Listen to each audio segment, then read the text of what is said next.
नमस्ते आप सभी को। अपने विषय की ओर बढ़ते हैं। कल हम लोगों ने जो विषय लिया था, वो विषय था ईश्वर है या नहीं?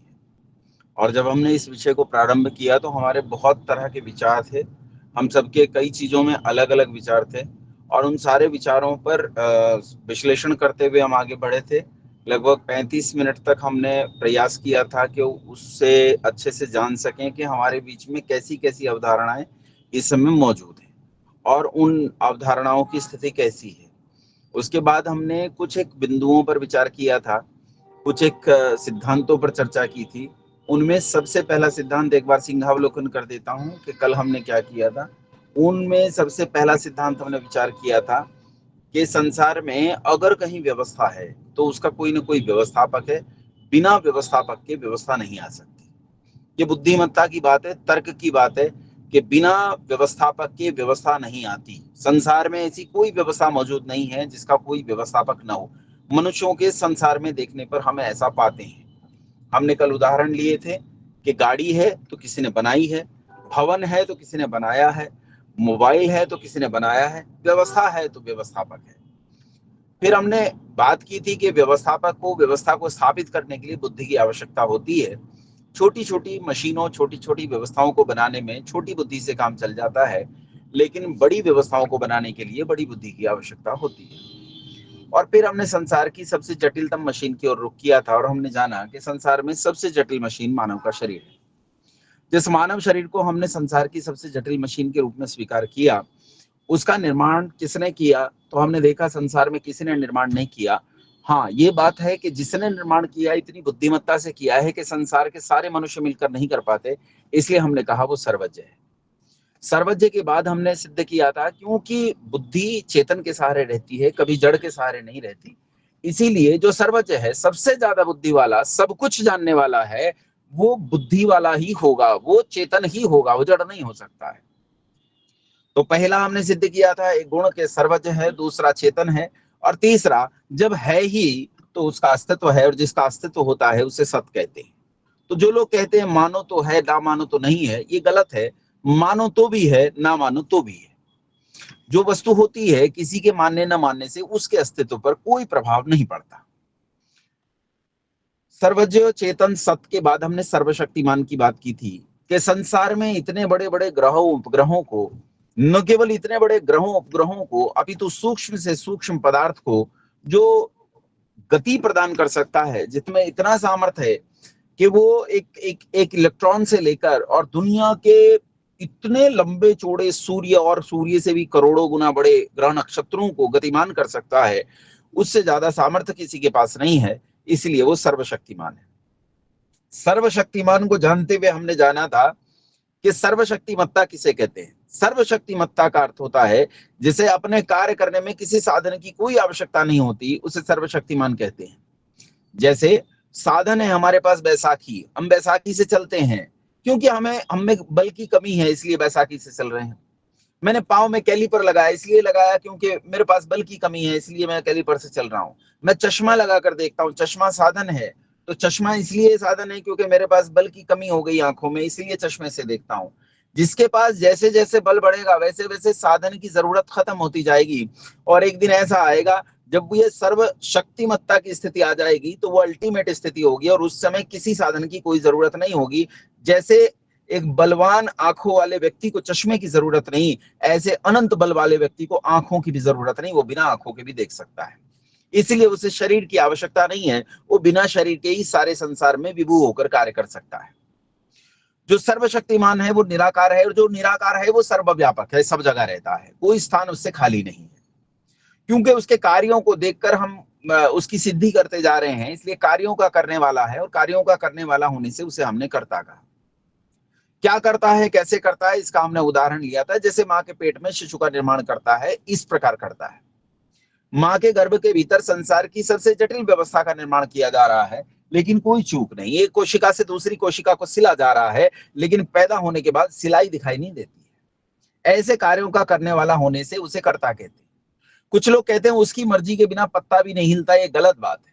वो केवल अपने कार्य करता है, उसे हमारे कार्य करने की कोई आवश्यकता नहीं। न वो हमारे कार्य करता है, न हमारे कार्यों में हस्तक्षेप देता है। हम अपना कार्य करते हैं, वो अपना कार्य करता है। उसके अपने केवल 5 कार्य हैं, और वो 5 कार्य कौन से हैं? उसके 5 कार्य हैं: सृष्टि का निर्माण करना, दूसरा कार्य सृष्टि का पालन करना, तीसरा प्रलय करना, चौथा जीवों को उनके कर्मों का फल देना, और पांचवा जीवों को मोक्ष देना। ये 5 कार्य संसार के लिए जान देना। एक और जोड़ लीजिए, संसार के लिए जान देना, ये 6 कार्य हैं। 6 कार्यों के अलावा संसार में कोई कार्य वो नहीं करता। कोई सोचे वो किसान का खेत जोत देगा अगर किसान थका हो, या कोई सोचे कि तू 1 रुपया देगा वो 10 लाख देगा, कोई ऐसी व्यवस्था बन जाए, ऐसी भी कोई व्यवस्था नहीं है। वह केवल अपने कार्य करता है, वो हमारे कार्यों में दखल नहीं देता, और हम उसके कार्यों में दखल दे नहीं सकते, वो हमारी सामर्थ्य के बाहर है, इसलिए हम उसे कर्ता कहते हैं। और वह कर्ता नहीं है, सर्वकर्ता है। संसार में सब कुछ जो कुछ है, ये सब उसी की कृतित्व से बना हुआ है। और क्योंकि संसार का सब कुछ बनाने वाला वही है, इसलिए सारे संसार के लिए वही एक है, दूसरा कोई नहीं है। कोई दूसरा नहीं, तीसरा नहीं, चौथा नहीं, पांचवा नहीं, छठा नहीं, सातवां नहीं, आठवां नहीं, नौवां नहीं, 10वां नहीं, कोई नहीं, एक ही है वो, उसके अलावा कोई नहीं है। अब आते हैं हम आगे के सिद्धांतों की ओर। आइए हम आगे के विषय की ओर बढ़े, उससे पहले मंत्र पाठ कर लेते हैं। हमने कल के विषय का सिंहावलोकन कर लिया है, अब आज के विषय की ओर बढ़े, उससे पहले मंत्र पाठ कर लेते हैं। ओम विश्वानि देव सवितरदुरितानि परासुव यद भद्रं तन्न आसुव। ओम शांति शांति शांति। नमस्ते आप सभी को। मित्रों, बंधुओं, कल हमने चर्चा की थी, आइए एक और चर्चा करते हैं। एक छोटा सा प्रश्न आपके सामने प्रस्तुत करता हूं, और आपसे इस प्रश्न का उत्तर चाहूंगा निश्चित रूप से। कुछ ही लोगों से पूछूंगा, बहुत ज्यादा लोगों से नहीं पूछूंगा, लेकिन उसी में सबका उत्तर समाहित हो जाएगा, क्योंकि उसमें 2 ही चीजें होंगी, तीसरी होगी भी नहीं। तो या तो इस उत्तर में आप आ जाएंगे, या तो उस उत्तर में आ जाएंगे। सुनिए ध्यान से। एक 6 गुण मैं आपको देता हूं, 3 गुण एक तरफ देता हूं और 3 गुण दूसरी तरफ, उनके विरोधी गुण देता हूं। 3 गुण जो मैं आपको एक तरफ दे रहा हूं, उन 3 गुणों को सुनिए। उन 3 गुणों में एक गुण है बुद्धिमत्ता का, बुद्धिमान। दूसरा है शक्तिमान, पहला बुद्धिमान, दूसरा शक्तिमान, और तीसरा है स्वार्थी। फिर एक बार सुन लीजिए, कॉपी हो तो कॉपी पर लिख लीजिए। ऊपर लिखिए बुद्धिमान, उसके नीचे शक्तिमान, उसके नीचे तीन हो गए। इनके सामने ठीक उल्टे लिखिए, बुद्धिमान का उल्टा बुद्धिहीन, शक्तिमान का उल्टा शक्तिहीन, और स्वार्थी का उल्टा निस्वार्थी। अब 6 हो गए। फिर सुनो एक बार, पहले वाली पंक्ति में लिखा था बुद्धिमान, शक्तिमान, स्वार्थी। दूसरी पंक्ति में आपने इनके सामने लिखा, बिल्कुल उल्टे हैं तीनों से, यानी 3 गुण हैं और 3 प्रतिगुण हैं, उनके उल्टे हैं। तो उन्हें हम कहते हैं बुद्धिहीन, शक्तिहीन और निस्वार्थी। तो अब इनमें से मेरा प्रश्न आप लोगों से यह है कि इन 6 गुणों में से छांटकर मुझे बताओ कि कौन से 3 गुण वाला व्यक्ति अन्यायकारी होगा। कौन से 3 गुण वाला व्यक्ति अन्यायकारी होगा, ये आप मुझे बताएंगे। तो विचार कीजिए और मैं हाथ खड़ा करके मुझे बता दीजिए एक बार, कौन से 3 गुण वाला व्यक्ति अन्यायकारी होगा। गिरीश शर्मा जी, गिरीश शर्मा जी। जी नमस्ते, मेरी आवाज आ रही है? बोले जी, बहुत बढ़िया। आपने जो 6 गुण बताए हैं ना, मेरे अनुसार मेरा जो मत है इसमें मैं ये कहना चाहता हूँ कि बुद्धिहीन, शक्तिमान और स्वार्थी। बुद्धिहीन, शक्तिमान और स्वार्थी। गिरीश जी ने कहा बुद्धिहीन, शक्तिमान और स्वार्थी, ये अन्यायकारी होगा। एक सुनिए ध्यान से, उन्होंने कहा था पहले बुद्धिहीन, शक्तिमान और निस्वार्थी। इन्होंने कहा बुद्धिमान, शक्तिमान, निस्वार्थी, वो बुद्धिमान, शक्तिमान, स्वार्थी, ये अन्यायकारी होगा। ध्यान से सुनिए और विचार कीजिए कि मान लीजिए मुझे 2G स्पेक्ट्रम, मान लीजिए मुझे कॉमनवेल्थ घोटाला करना है, मान लीजिए मुझे चारा घोटाला करना है या कोई और प्रकार का घोटाला करना है। तो घोटाला करने के लिए बुद्धि चाहिए कि नहीं चाहिए? पक्की बात है कि घोटाला करने के लिए बुद्धि चाहिए, चोरी करने के लिए बुद्धि चाहिए, हत्या करने के लिए बुद्धि चाहिए। जब तक मेरे पास बुद्धि नहीं होगी, मैं इनमें से कोई कार्य नहीं कर पाऊंगा। मैं ये सारे कार्य तब कर पाऊंगा जब मेरे पास बुद्धि होगी। बुद्धि ना हो तो, बुद्धि नहीं होने पर नहीं कर पाऊंगा। इसीलिए सबसे पहली जरूरत मेरे लिए है, अन्याय करने के लिए मेरे पास बुद्धि होनी चाहिए। दूसरी चीज, आदमी में बुद्धि तो हो, लेकिन बिल्कुल ना हो, तब वो अन्याय करेगा, कभी नहीं कर सकता। बुद्धि से न्याय की योजना बनाने की शक्ति भी अगर लोग शक्ति। और तीसरा बिल्कुल सही बताया कि वो स्वार्थी होना चाहिए। जो व्यक्ति अपने स्वार्थ की पूर्ति के लिए अपनी बुद्धि और बल का प्रयोग करके, ठीक है, समझ में आ गया। एक बार फिर से विचार करेंगे इन्हीं 6 गुणों के साथ कि इनमें से कौन से 3 गुण वाला व्यक्ति न्यायकारी होगा। एक बार फिर विचार करना है कि इनमें से कौन से 3 गुण वाला व्यक्ति न्यायकारी होगा। अब की बार बात उल्टी हो गई। के संबंध में आपसे कहा था कि न्याय के लिए 3 गुणों की आवश्यकता है। पहला गुण मैंने कहा आपको बुद्धि की आवश्यकता है, बिना बुद्धि के न्याय नहीं हो सकता। दूसरा बिना शक्ति नहीं हो सकता, और तीसरा बिना निस्वार्थपन के न्याय नहीं हो सकता। इन 3 चीजों के बिना न्याय संभव नहीं है। अब बात करते हैं, हम जिस सत्ता की बात कर रहे हैं उस सत्ता के संबंध में विचार करते हुए बात करते हैं कि वो बुद्धि, शक्ति और निस्वार्थ के लेवल पर कहां कहां खड़ी हुई है। ठीक है, बुद्धि, शक्ति और निस्वार्थपन के लेवल पर ये जिस बारे में बात कर रहे हैं, जिसे हम इतनी बड़ी बड़ी गुणों होगा, तो बंधुओं हम बुद्धि के तल पर देखते हैं तो वो सर्वज्ञ है। बुद्धि के तल पर वो सर्वज्ञ है, शक्ति के तल पर सर्वशक्तिमान है, और निस्वार्थपन के तल पर जो सब कुछ बनाकर उसके बाहर भीतर ओतप्रोत हो रहा है, उसका अपना कोई स्वार्थ हो ही नहीं सकता, और जिसका अपना स्वार्थ नहीं वो निस्वार्थी है। अब विचार कीजिए, संसार में थोड़ी थोड़ी ताकत वाले लोगों को भी लोग न्यायकारी कह देते हैं, लेकिन हम जिसकी बात कर रहे हैं वो बुद्धि के तल पर सर्वज्ञ, शक्ति के तल पर सर्वशक्तिमान और निस्वार्थपन के तल पर निस्वार्थपन में पूर्ण है। तो ऐसे में वह न्यायकारी ही होगा, न्यायकारी के सिवाय कुछ हो नहीं सकता। गोविंद जी, आवाज स्पष्ट है ना? जी आचार्य जी, स्पष्ट है आवाज। तो वो न्यायकारी के अलावा कुछ हो नहीं सकता, लेकिन अभी न्यायकारी को समझना बहुत आवश्यक है। मेरा प्रश्न है आप लोगों से, आपसे प्रश्न पूछता हूं, उत्तर दीजिएगा मुझे। न्यायकारी किसे कहते हैं, ये मैं आपके सामने 3 बातों से पूछूंगा, एक बार मुझे जरूर बताएंगे अपना हाथ खड़ा करके। पहला, जो आदमी रिश्वत लेकर माफ कर दे, क्या उसे न्यायकारी कहा जा सकता है? जो किसी को रिश्वत लेकर माफ कर दे, क्या उसे न्यायकारी कहा जा सकता है? प्रांशु जी, प्रांशु जी, नहीं, कहा उसे जा न्यायकारी नहीं कहा जा सकता। उषा जी, कहा जा सकता है क्या? नहीं कहा जा सकता। दूसरी बात, ध्यान से सुनिए, दूसरा मेरा प्रश्न है आप लोगों से, जो आदमी अपने साथ अपराधी की रिश्तेदारी होने पर उसे माफ कर दे, क्या उसे न्यायकारी कहा जा सकता है? श्याम प्रजापति जी, नहीं कहा जा सकता। नहीं कहा जा सकता। अच्छा, अब ध्यान से सुनिए, अब ध्यान से सुनिए। एक व्यक्ति ने हत्या कर दी, हत्या किए हुए इस व्यक्ति को जज के सामने लाया गया, और जब जज के सामने इस हत्या किए हुए व्यक्ति को लाया गया तो उस समय यह हत्यारा जज के सामने 50,000 रुपए की रिश्वत ऑफर करता है। तो संसार में कोई भी इसे न्यायकारी नहीं मानेगा अगर जज 50,000 रुपए लेकर इसे माफ कर देता है। और सुनो ध्यान से, अगर 50,000 रुपए लेकर माफ कर दे तो भी अन्यायकारी, 10,000 लेकर माफ कर दे तो भी अन्यायकारी, 5 रुपए लेकर माफ कर दे तो भी अन्यायकारी, 2 बकरों की बलि लेकर माफ कर दे तो भी अन्यायकारी, 1 भैंसे की बलि लेकर माफ कर दे तो भी अन्यायकारी, किसी को 4 दिन उपवास करके कोई कहे देखो मैंने 4 दिन उपवास किया है अब मुझे माफ कर दो, तो भी अन्यायकारी। यानी किसी भी तरह की रिश्वत लेकर अगर ये माफ कर देता है तो यह न्यायकारी कहलाएगा। इसका सीधा मतलब है न्यायकारी रिश्वत लेकर किसी को माफ नहीं करता, किसी सूरत में नहीं करता। अब आगे बढ़ते हैं। क्या पत्नी के साथ रिश्तेदारी होने पर, अपने साथ रिश्तेदारी होने पर जज अगर माफ कर दे उसे न्यायकारी कहेंगे? कभी नहीं कहेंगे। अब एक आखिरी बात पर आता हूं, ध्यान से सुनना और मेरे प्रश्न का उत्तर देना। मान लीजिए अपराधी को सच में सच्चा पश्चाताप हो गया कि भाई मुझसे बड़ी भारी गलती हो गई है, बड़ा भारी अपराध हो गया है, मुझे हत्या नहीं करनी चाहिए थी, और एकदम सच्चा पश्चाताप इसे हुआ, और जज को भी इसके सच्चा पश्चाताप का ठीक ठीक पता चल गया, बिल्कुल जैसा सच्चा पश्चाताप हुआ वैसा ही पता चल गया है।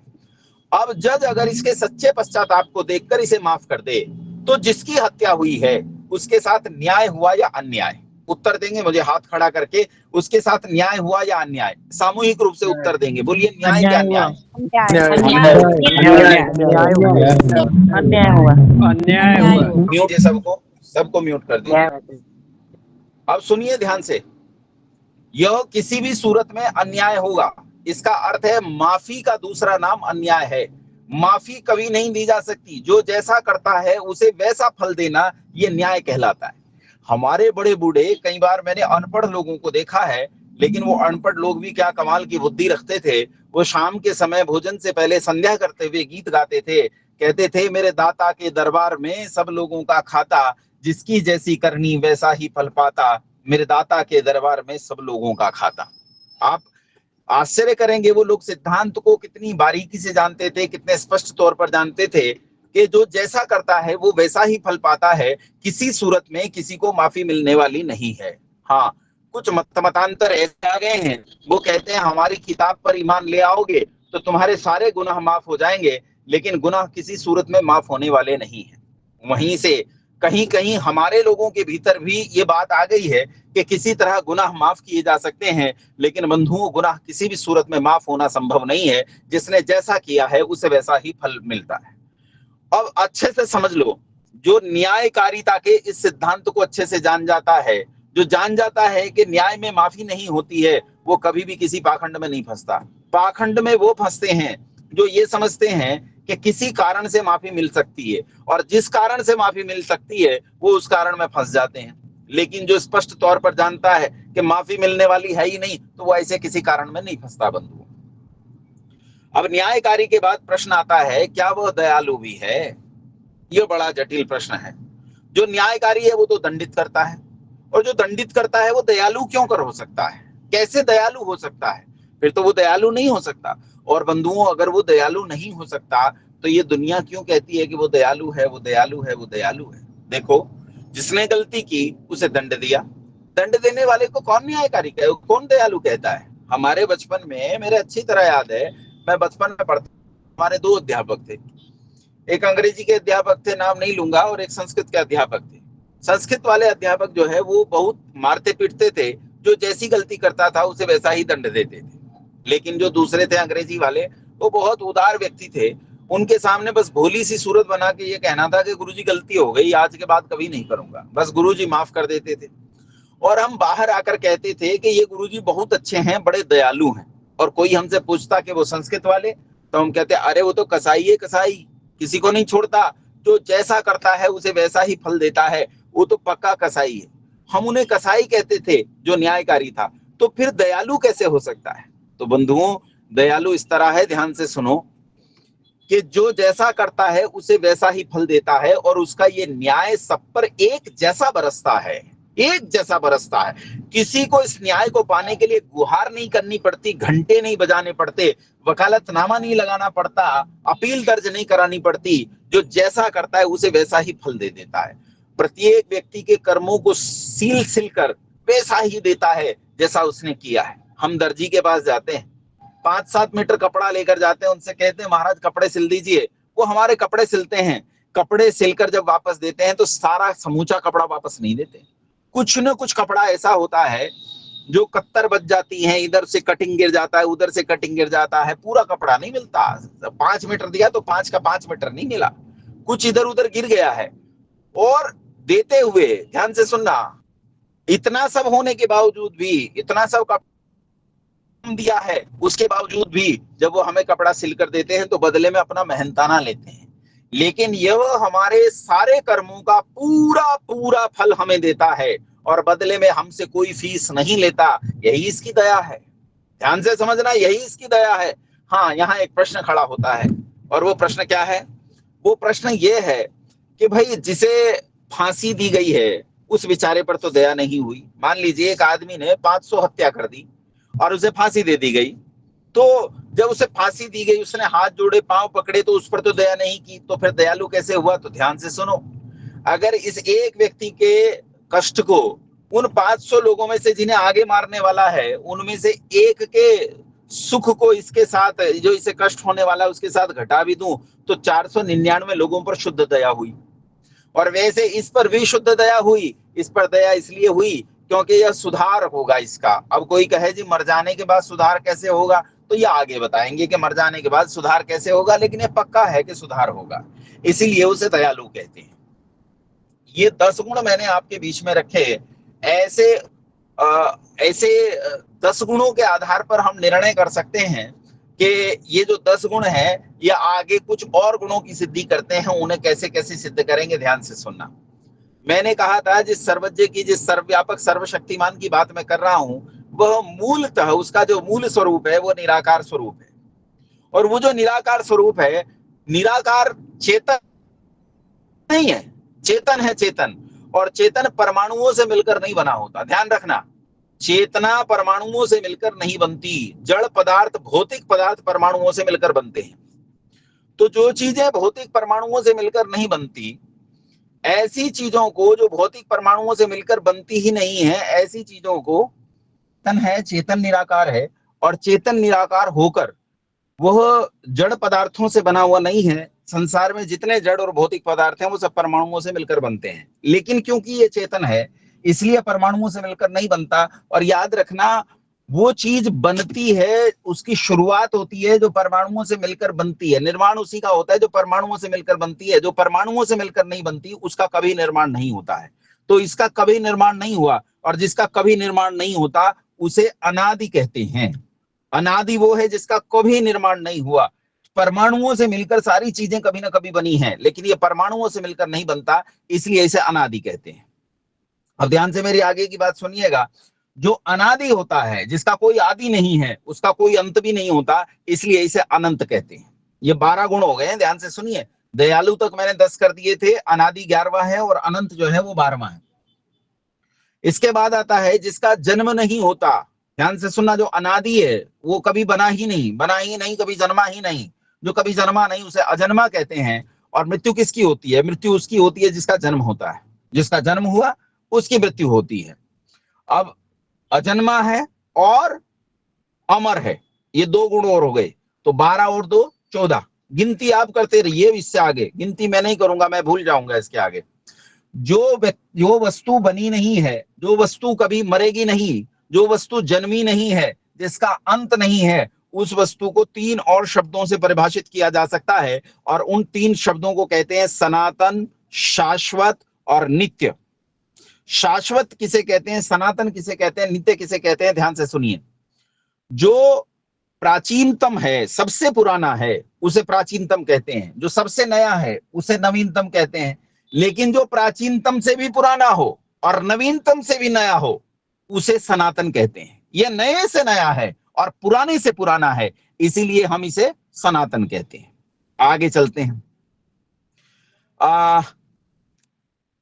शाश्वत, नित्य, सनातन, 3 शब्द हो गए। ध्यान से सुनिएगा। इससे बुद्धिमान कोई नहीं, इससे ताकतवर कोई नहीं है, इसलिए इसके भीतर भय का लेश भी नहीं है। और जिसके भीतर भय का लेश नहीं है उसे अभय कहते हैं। व्यक्ति में भय कब उत्पन्न होता है? व्यक्ति में भय 3 कारणों से उत्पन्न होता है। उसका सामर्थ्य कम हो, बौद्धिकता कम हो, या फिर उसके भीतर अविद्या हो। ये तीनों ही चीजें इसके भीतर नहीं है, क्योंकि ये सर्वज्ञ है इसलिए अविद्या नहीं है। सर्वशक्तिमान है तो इससे ताकतवर कोई नहीं। सर्वज्ञ है तो इससे ज्यादा बुद्धिमान कोई नहीं है, इसलिए इसके भीतर कभी भय नहीं। और जिसके भीतर भय नहीं है उसे अभय कहते हैं। ये कभी पुराना नहीं पड़ता, कभी बूढ़ा नहीं होता, क्योंकि बूढ़ा और पुराना पड़ना तो भौतिक वस्तुओं की चीजें, भौतिक वस्तुओं के गुण हैं।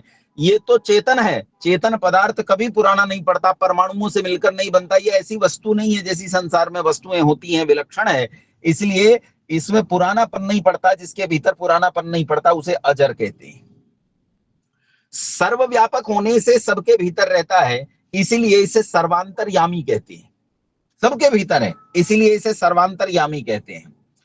ये जितने गुण मैंने आपको बताए, इतने गुण संसार में और किसी वस्तु के भीतर नहीं है, इसलिए किसी वस्तु से इसकी उपमा नहीं दी जा सकती। सो ये अनुपम है। और सुनो, 2 बातें मैं पहले सिद्ध कर चुका हूं। सत यानी अस्तित्व वाला, चित यानी चेतन है, सत चित है। और उसके बाद क्या कहा? सत और चित है, और इसके भीतर अविद्या नहीं है। जिसके भीतर अविद्या होती है उसके भीतर दुख होता है, इसलिए हमेशा आनंद वाला है, तो इसे कहते हैं सच्चिदानंद। और क्योंकि सर्व सामर्थ्य वाला है इसलिए इसे परमेश्वर कहते हैं। ये कुछ गुण मैंने आपके सामने बताए और ये कुछ गुणों की सिद्धि की। ये कुल मिलाकर जितने गुण बनते हैं, मैं गिनती आपने कर ली होगी, ये 20 से ज्यादा गुण बन जाते हैं, कभी 21, 22, 23 हो जाते हैं, क्योंकि 1, 2, 3 गुण पर्यायवाची हो जाते हैं एक दूसरे के। ये गुण जितने मैंने सिद्ध किए हैं, इन गुणों की सिद्धि में क्या मैंने एक बार भी ईश्वर शब्द का प्रयोग किया है? एक बार भी नहीं किया। लेकिन बंधुओं याद रखो, जिसमें ये गुण होते हैं, जिसमें ये 23 गुण होते हैं, वही ईश्वर है। और जिसके भीतर इनमें से एक गुण भी कम हो, वो ईश्वर नहीं हो सकता। जैसे उदाहरण के लिए जांच लेते हैं। मान लीजिए मैं कहता हूं आपसे कि मैंने आपको पढ़ाया है, मैं गुरुजी हूं, मैं ही गुरुजी हूं और मैं ही ईश्वर हूं। मान लीजिए मैं कहता हूं, तो क्या आप मुझे ईश्वर मान लेंगे? अरे मान लीजिए, लेकिन मुझ में ये गुण घटा कर देखिए, क्या मुझ में ये गुण घटते हैं? अगर मुझ में ये गुण घटते हैं तो मैं ईश्वर हूं, और नहीं घटते तो फिर मैं ईश्वर नहीं हो सकता। आइए जांच कर देखते हैं। क्या मैं सर्वशक्तिमान हूं? नहीं हूं। क्या मैं सर्वज्ञ हूं? बिल्कुल नहीं हूं। क्या मैं सर्वव्यापक हूं? कतई नहीं हूं।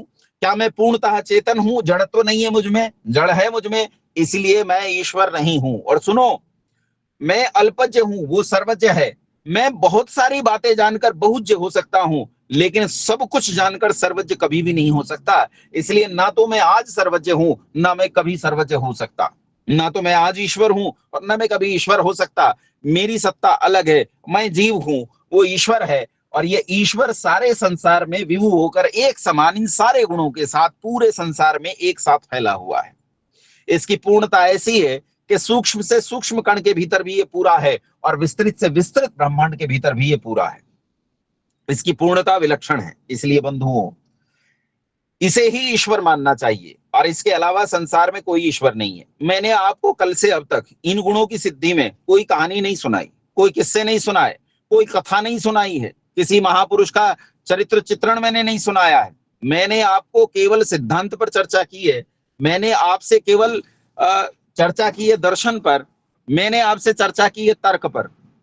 तर्क, दर्शन, फिलॉसफी, इस फिलॉसफी पर जो कुछ मैंने चर्चा आपसे की है, तर्क पर जो कुछ चर्चा मैंने आपसे की है, वही चर्चा आपके बीच में प्रस्तुत की है। और तर्क के आधार पर यह सिद्ध हुआ है। ये जो सारे गुण हैं ये सिद्ध हुए हैं। सिद्ध होने पर ही हम इन्हें मान रहे हैं। मैंने कल जब आपके सामने बात करनी शुरू की, आप में से अनेक लोगों ने तो मुझे नास्तिक मान लिया था। कई लोगों ने तो यह माना होगा ये नास्तिक आदमी है। बंधुओं, सच बात यह है कि जो चीज सिद्ध नहीं होती उसे नहीं मानना चाहिए, चाहे वो आस्तिकता हो चाहे नास्तिकता हो। ईश्वर असिद्ध नहीं है, ईश्वर सिद्ध है, इसलिए ईश्वर को मानना पड़ेगा। और जो ईश्वर को मानते हैं वो विज्ञानवादी हैं, वो तर्कवादी हैं, वही सच्चे हैं। इसलिए बंधुओं, ईश्वर सिद्ध होता है। अब ईश्वर के संबंध में एक आखिरी बात बता देता हूं कि जो लोग ईश्वर को मानते हैं उन्हें आस्तिक कहते हैं, और जो ईश्वर को नहीं मानते उन्हें नास्तिक कहते हैं। लेकिन केवल मानना ही जरूरी नहीं है, जानना भी जरूरी है। तो परिभाषा ये बनती है, जो ईश्वर को मानता है, ईश्वर को ठीक ठीक जानता है, उसे आस्तिक कहते हैं। लेकिन परिभाषा अभी भी पूरी नहीं है। परिभाषा पूरी यह है कि जो ईश्वर को मानता है, ठीक ठीक जानता है और ठीक ठीक विधि से उस ईश्वर की उपासना करता है, उसे ईश्वर कहते हैं, उसे आस्तिक कहते हैं। जो मानता भी है, जानता भी है और फिर भी उपासना नहीं करता, सोचो ये तो नास्तिक का भी बाप नास्तिक हुआ। इसीलिए हमें यह भी जानना चाहिए कि ईश्वर की उपासना कैसे करनी चाहिए। वो आगामी एक विषय आएगा, उसमें बताएंगे कि ईश्वर की उपासना कैसे की जाती है, क्या ईश्वर को प्राप्त किया जा सकता है अथवा नहीं। हमारा आज का विषय इतना ही था। आइए अब चलते हैं प्रश्न काल की ओर। आप में से कुछ एक लोगों के प्रश्न रह गए होंगे, तो आपसे मैं आग्रह करता हूं, हाथ खड़े कीजिए।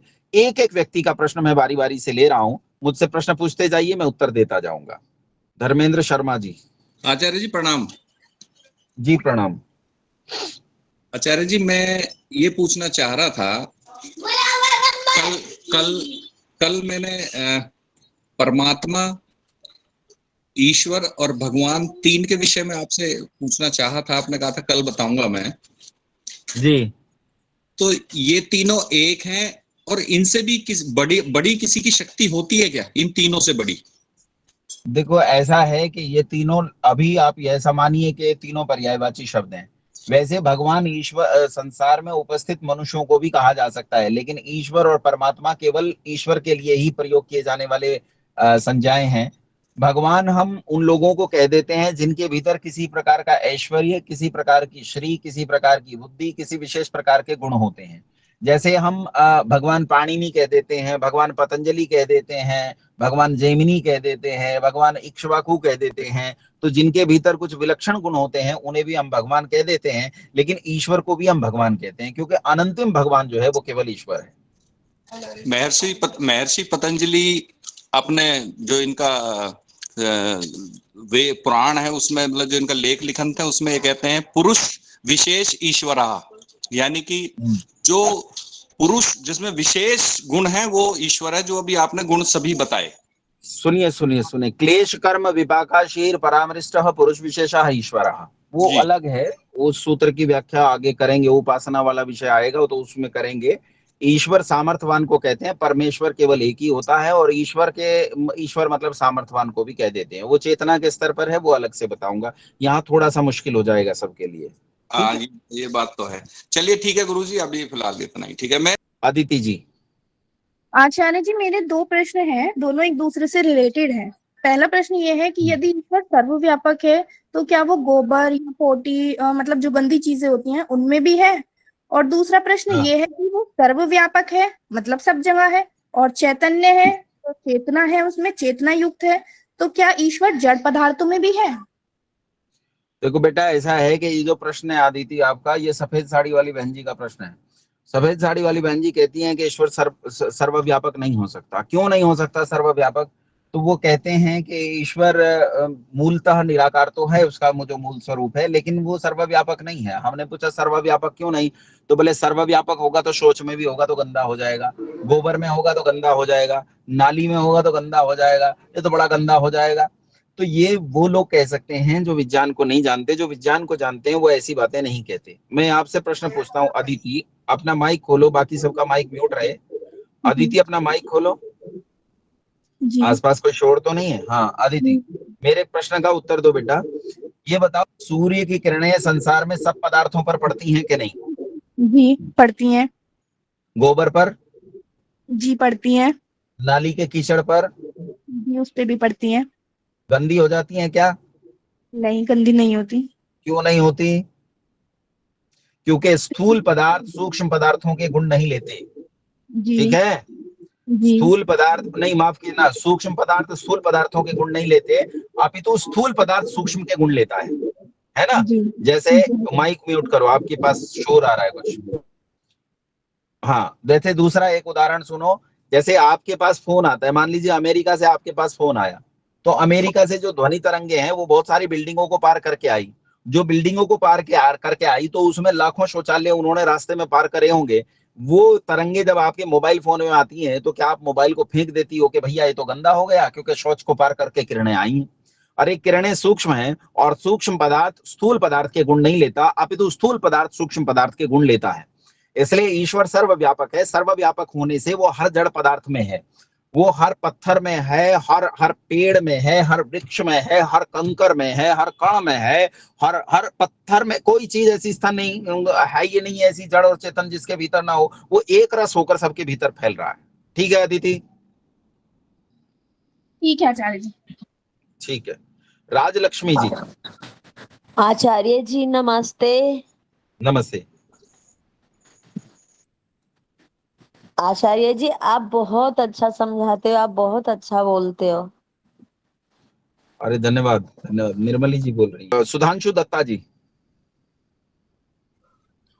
गुरुजी नमस्ते। जी नमस्ते।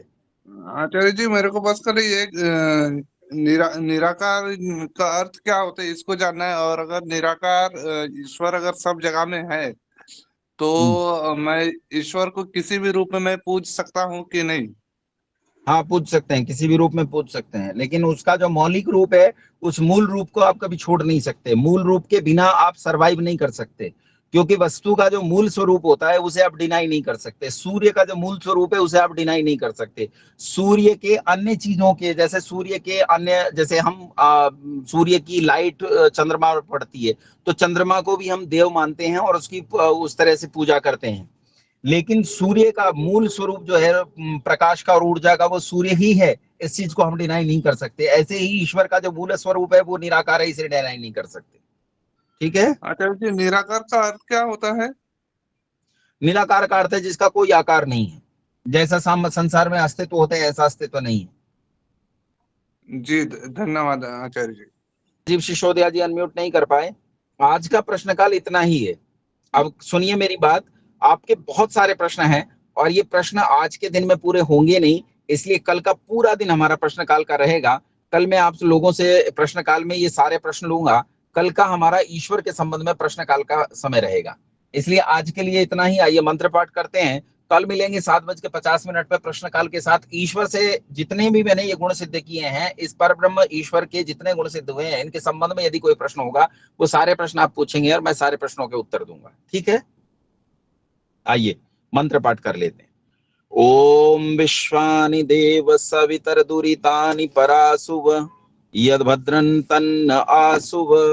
ओम शांति शांति शांति। नमस्ते आप सभी को। नमस्ते।